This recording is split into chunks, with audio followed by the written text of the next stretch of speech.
கொண்டிருக்கின்ற பாலனுக்கு அருமை மகனாகிய பாலகனுக்கு நம்ம பேரநாமத்தை கொடுக்க வேண்டுமாக சொல்லி என் செல்வ மகனாகிய குழந்தைக்கு என்ன பேரை கொடுப்பார்கள்?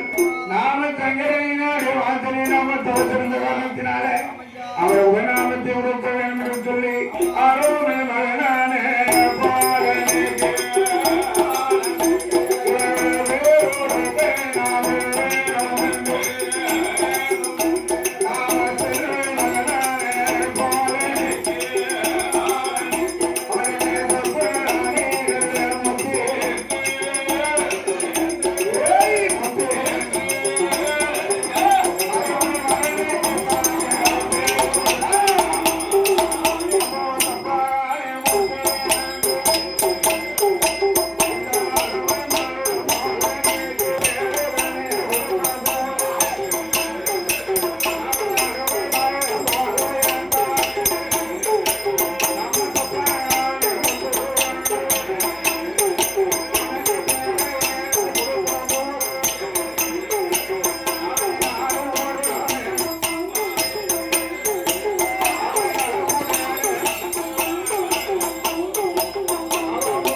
மகனுக்கு 4 வயதாச்சு நடந்து விளையாடி கொண்டிருக்கின்றானே அருமை தொப்பானை முத்து 5 வயதாக நிறைந்திருக்கின்றது. உலகை 5 வயதாக நிறைந்திருக்கின்றது. அருமை மகனாயை செவ்வாழை முத்தியை கொண்டு வந்து பள்ளியை கொண்டு வந்து சேர்க்க வேண்டும். மகனை பள்ளியை கொண்டு வந்து சேர்த்து மகன் பட்டங்களை பெற வேண்டும். சகலரை படித்து சகலெல்லாம் ஆக வேண்டும். அப்படி எண்ணத்தை கொண்டு மகனாயை செவ்வாழை முத்தியை கொண்டு வந்து பள்ளியை கொண்டு வந்து அழைத்து வைத்தாங்க. பள்ளியை அமர்ந்து கொண்டிருக்கின்றான் செவ்வாழை முத்து. ஒவ்வொரு பையனும் ஒவ்வொரு விதமா இருக்கத்தான் செய்தான். அது எங்க இருக்கிற பொழுது சப்பாரி முத்து மட்டும் எழுந்தரித்து வந்து வாத்தியார் அவர்களுக்கு வணக்கத்தை சொன்னார். ஆசிரியர் அவர்களுக்கு வணக்கத்தை சொன்னார். வாத்தியார் அவர்களே, ஆசிரியர் அவர்களே, நீங்க சொல்லிவிடுத்த பாடத்தை உங்களை முன்னால் ஒப்பிக்க போறேன் என்றார். கற்பிக்க போறேன் என்றார். வாத்தியாரே அசந்து போனார். ஆனவனா இல்லையா, அது ஆனா ஆவன்னா ஏனான்னு சொல்லுவாங்க. ஆனால் நீங்க சப்பாரி பத்தி அது ராகம் போட்டு சொன்னாங்க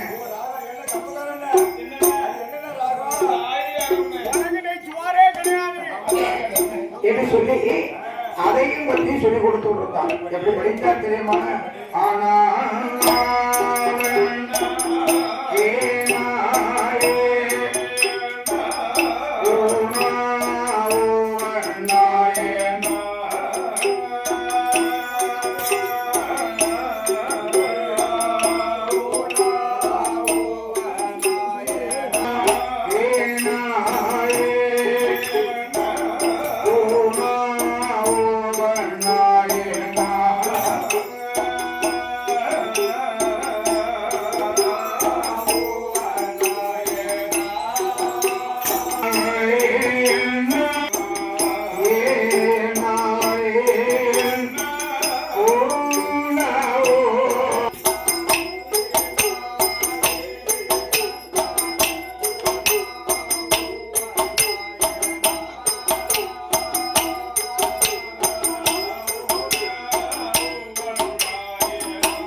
அருமை மகனாகிய செவ்வாணி மூத்து ஆணையும் அழகனாக அதிலேய சோழனாகவும் வங்கி தலைவரும் வராமணி பொட்டலகன் கோண காப்பை எழுந்தொண்டிருக்கின்ற பொழுது அவன்தான் ஆவியனாக இருக்கின்ற ஐயா செவ்வாணி முத்து மனதில் எண்ணுகின்றார். அப்படி இருக்கின்ற பொழுது அங்கும் அங்கும்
செட்டளவு பணம் இருந்தாலும் செருக்கி திங்க காணாது, கோடி பணம் இருந்தாலும் கொண்டு செல்வதற்கு காணாது, அரையளவு பணம் இருந்தாலும் ஆட்சி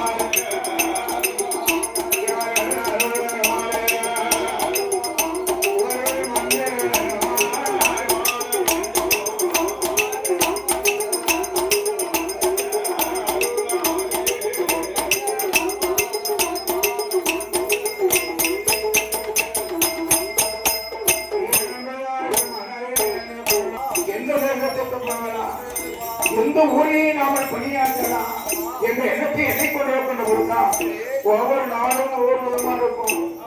தெரியாத நாட்டுக்கு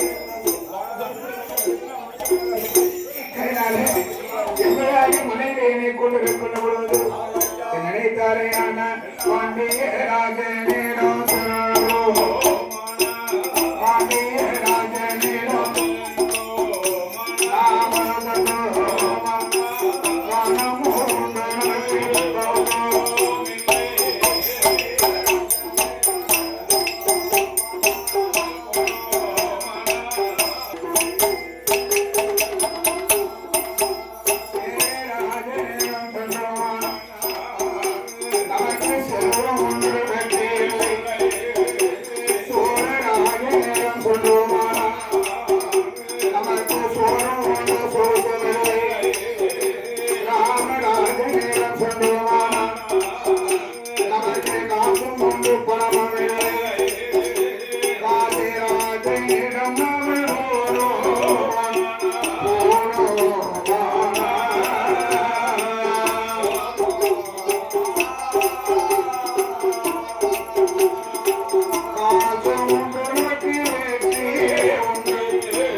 அப்பா, நான் போய் மந்திரி உத்தியோகம் போக போறேன். நான் மந்திரியாக வேலை பார்த்து அரண்மனையிலே நான் காசிராஜனுடைய அரண்மனையிலே போய் பெரிய மந்திரியாக அமர போறேன். 6 மந்திரிமாருக்கும் அதிகாரி முதல் மந்திரியாக நான் இருப்பேன். 7 மந்திரிக்கும் இத்தனை பொருள் வந்தாலும் பழைய திருவண்ணாமலையிலே நான் போய் அமர்வேன் என்பதாக சொல்லும் பொழுது அப்பதான் தகப்பன் சொல்லிக் கொடுத்தார். நம்முடைய அரண்மனையிலே எவ்வளவு பணம் இருக்கிறது, எவ்வளவு காசுகள் இருக்கிறது, அதெல்லாம் நீ போக வேண்டாம் என்றாலும் சொல்லிக் கொடுத்தார். அவர் கேட்பாரா? கேட்கவே மாட்டார். நான் எவ்வளவு இருந்தாலும் நானும் மனங்களை சம்பாத்தியம் செய்து பணத்துக்கு மேல பணத்தை சேர்க்கக்கூடிய ஆளு. அவர் என்பதாக மனையிலே என்னை கொண்டு போது நாம செல்ல என்பதாக சொல்லிக் கொண்டு போது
காதிராஜனுடைய அரண்மனையை தேர்வு செய்தார்.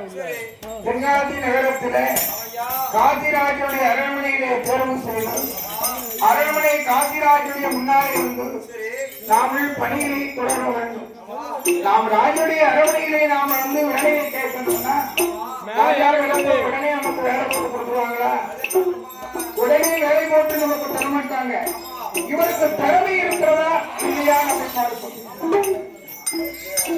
திறமை இருக்கிறதா இல்லையான்னு பார்த்தா தான் வேலை உண்டு. திறமைக்கு ஏற்றவாழ்தான் வேலை கொடுக்க முடியும். திறமை இல்லாதவங்களுக்கு வேலை கொடுத்தா என்ன ஆகும்? சில அரண்மனையில் உள்ளவங்க எல்லாம் வருஷத்துக்கு ஆகிடுவாங்க. அதனால அங்க இருக்கக்கூடிய ஆட்கள் சொன்னாங்க, இவர் நல்லவர்தான், பார்க்கின்ற பொழுது நல்லவரையத்தான் இருக்காரு. நல்லவரா இருந்தாலும் இவருக்கு திறமை இருக்கா இல்லையான்னு வெளிப்படுத்தினாலும் தானே தெரியும். அதனால அவர்தான் மாத்திராஜா அரண்மனையில ஏற்கனவே இடம் அதிகம் ஒரு குறிப்பிட்ட எல்லையை நின்று கொண்டு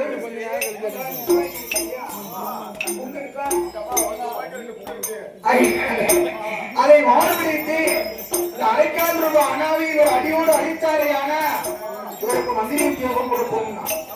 மந்திரி உத்தியோகம் கொடுப்போம் சொல்லும் பொழுது அரண்மனையில அப்ப இவருக்கு சம்மதமாக கேட்கணும். சபாதிபத்துவ வரவழைத்து எங்க அரண்மனையில உனக்கு வேலை எழுதியானா எங்களுடைய அரண்மனையில ஒரு துப்பாக்கி ஒன்று இருக்கிறது. இந்த துப்பாக்கி எடுத்து அந்த அரைக்கால் ரூபாய் அனாவை அடியோடு அழிக்க வேண்டும். அப்படியெல்லாம் அழித்து வந்த ஆளுநர் இவாள் அப்படி ஆள்தான். அவ்வளவு அடி எடுத்திருக்காங்க.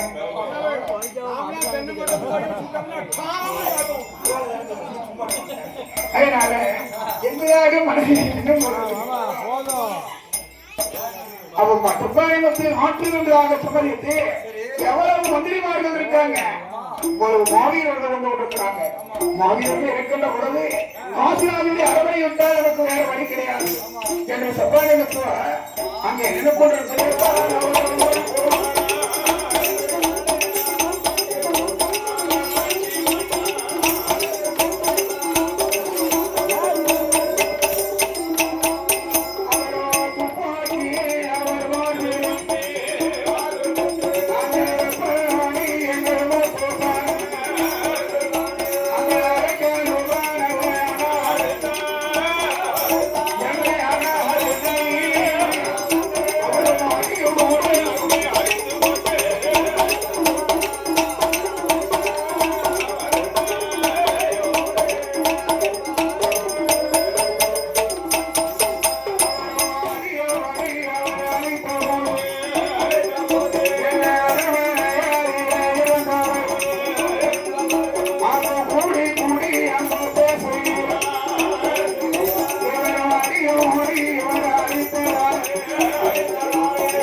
அரண்மனையில அடங்காத குதிரை கொண்டு இருக்கிறது.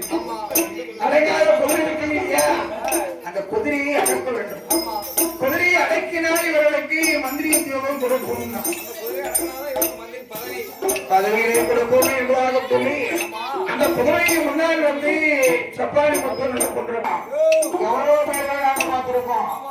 எவ்வளவு பேர்களை நாம பார்த்தாலா எத்தனையோ பேர்கள் வந்திருக்கிறாங்க. அவங்களெல்லாம் யாராலையும் இந்த காரியத்தை யாராவது செஞ்சிருக்காங்களா, யாரும் நடத்திருக்கிறாங்களா? ஒருவர்களுக்கு கிடையாது. ஒருவருதான் இந்த காரியத்தை செய்து கொண்டிருக்கிறேன். இந்த குதிரையை வந்து வாத்து கொண்டிருக்கின்ற பொழுது குதிரைங்க எப்படி இருக்கு தெரியுமா? நாளை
அந்த பழங்களை கொண்டு வந்த பழங்களை நம்முடைய காசிராஜனுடைய அரண்மனையிலே கொண்டு வந்து கொடுப்பாங்க. அது இருக்கக்கூடிய ராஜாக்கள் எத்தனை எல்லாரும் வாங்கி சாப்பிடுவாங்க. அது இருக்கின்ற பொழுது எங்களுக்கு ஆலயத்திலே சன்மானம் வெகுமதியும் அள்ளி கொடுத்த சில பொம்மான்கள் காரணம் ஆழ்வாரட்சுமா நகரத்தில் யாதவ வம்சத்திலே உதித்தவர்கள் நடுகாட்டு தியாகி நந்தகோன் யாதவ செய்து வரக்கூடியவர்கள் வாய் வியாபாரம் செய்வதற்குரிய ஆழ்வாரட்சுமுறையை வாங்கக்கூடிய எங்களுடைய அம்மையாகிய அரமனை உப்ராயமான வாசல் முன்னாக இருக்கக்கூடிய ஆழ்வாரட்சி நகரத்தில் வாழ்ந்த பால் வியாபாரம் செய்து வரக்கூடிய என் அருமையண்ணா பால் கண்ணன் என்று சொல்லக்கூடிய அண்ணாடைய பிரகடத்தினாலே எங்களுக்கு முதல் நாளிலே இருந்து எங்களுக்கு அன்பு காட்டுகிறார்கள்.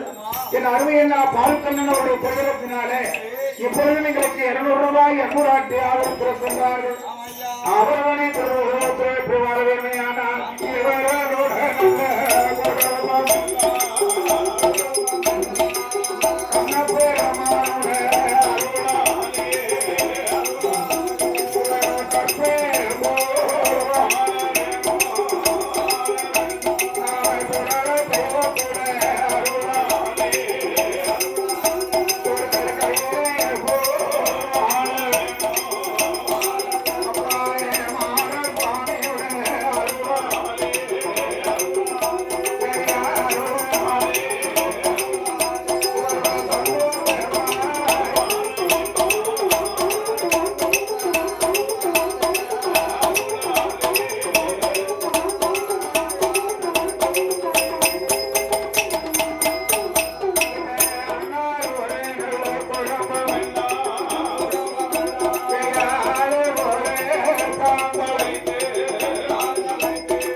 வேலைக்கடிக்கு அதிபதி முன்கையால் சந்தனமீண்ட கார்காத்தா செய்யும் பிள்ளைமாடி வழியுடைய வம்சத்திலே வாழ்ந்தவர்களுக்கு உலகமெல்லாம் வேறும் நூலோடு உள்ளீசை புலவராக பாடி வரக்கூடியவர்கள் உள்ளீசை அண்ணாவியாக பாடி வரக்கூடிய ஆழ்வாவரிசி நகரத்திலே வாழ்ந்து வரக்கூடிய என் உடம்பிற்காக சகோதரர் என் அருமை அண்ணாச்சி கோவதி நாயகம் உள்ளீசை அண்ணாவி அவர்கள் என் அருமை அண்ணா கோவதி நாயகம் உள்ளீசை புலவராக பாடி வரக்கூடிய ஆழ்வாவரிசிமான நகரத்திலே வாழ்ந்து வரக்கூடிய என் அருமை அண்ணா கோவதி நாயகம் உள்ளீசை அண்ணாவி அவர்களுடைய பிரகடத்தினாலே எங்களுக்கு 103 ரூபாய் என்று இருக்கின்றார்கள்.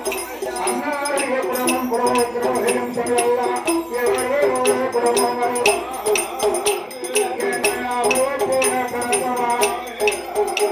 அதாவது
சாட்டை எவ்வளவு பார்த்தாங்க. சாட்டை எவ்வளவு அறுக்கொண்ட முடியவில்லை. களவு செய்து விட்டாரே என்பதாக சொல்லித்தானே இவரை நம்மை வருத்தி விட்டோம் என்பதாக சொல்லி காந்தி என்பவரை வரவழைத்து மனைவியானவளுக்கு நிலைமை தெரிந்து அவள் உடனடி வருகின்ற பொழுது கணவனுடைய படகத்தை பார்த்து அவள் கண்ணீரை படித்தாலே அவள் அடித்த அடே முகமதே அடித்த அடே முகமதே அவளை இடித்தாலே தன்மையற்று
நான் எடுத்து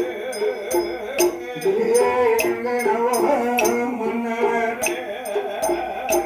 ஏலாட்டாவை நான் எடுத்து நாராஜா பூ போட்டு ஏலாட்ட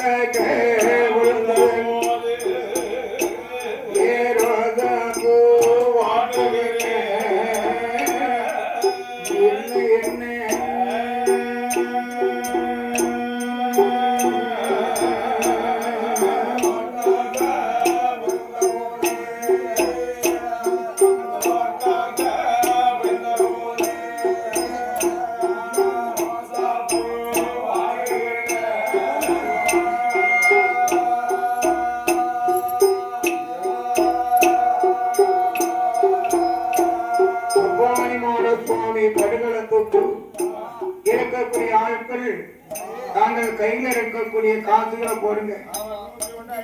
பக்கத்துல இல்லைன்னா உங்கள்கிட்ட கைவசம் இல்லைன்னா பக்கத்துல இருக்க ஆளுக்கிட்டையாவது வாங்கி கொடுங்க. போட்டாகணும்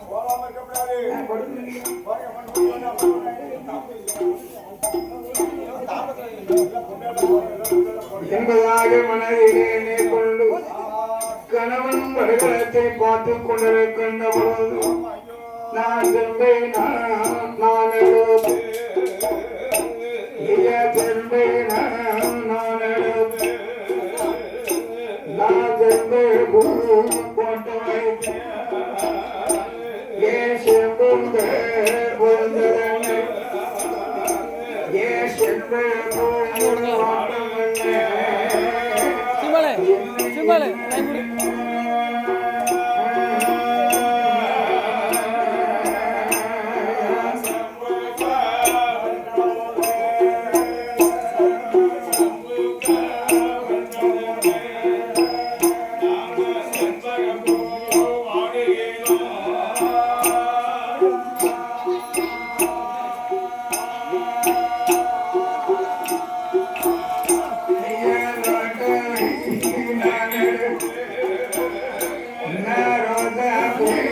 போட்டு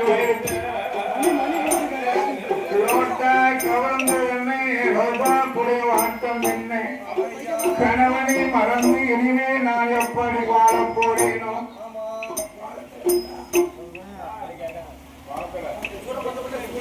நாளை கண்டாலே அடைத்தால் மறுமதில் கொண்ட பொழுது கணவனை மறந்து நாம் இனிமேல் வாழக்கூடாது. காட்டிலே இருவரைக்கு சந்தன கட்டைகளை எடுக்குகின்றாலே சந்தன கட்டைகளை அடைக்கி கணவனாகி இருக்கின்ற சத்தானி முத்திரை அதனை தூக்கி வைத்து கண்ணியமான முறையிலே கடவுளாகிய பகவான் என்னை கொண்டு கொண்ட பொழுது அவள் உதக்கவே உதக்கணைத்தான் அவள் உதக்கவே உதக்கணைத்தான் அவள் ஒரு மேல போட்டான்.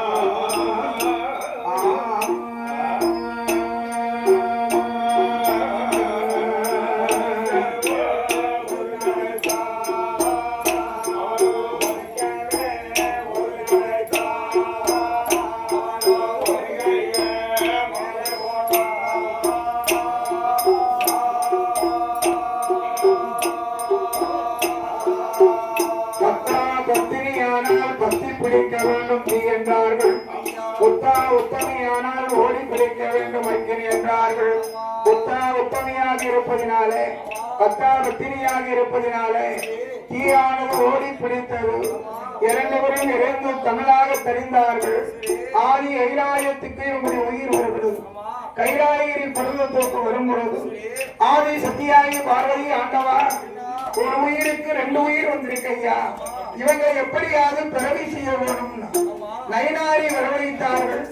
இவங்களுக்கு பிறவி செய்து கொடுக்கணும் என்பதாக பார்க்கும் பொழுது ஆண்டவா 7-14 பிறவிகள் இவர்கள் பிறந்தாலும் இனிமேல் இவங்களுக்கு மனித செஞ்சாலும் கிடையாது, இவங்களுக்கெல்லாம் தெய்வீக பிறவிதான் கொடுக்க வேண்டும் என்பதாக ஆண்டவனாகிய பகவான் பெரிய சுவாமி ஜம்புலே பூவும் தண்ணீரும் கரமும் கொண்டு வருகிறார். பூவும் தண்ணீரும் கொண்டு வாங்க. கொஞ்ச நேரம் மணி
வேண்டும்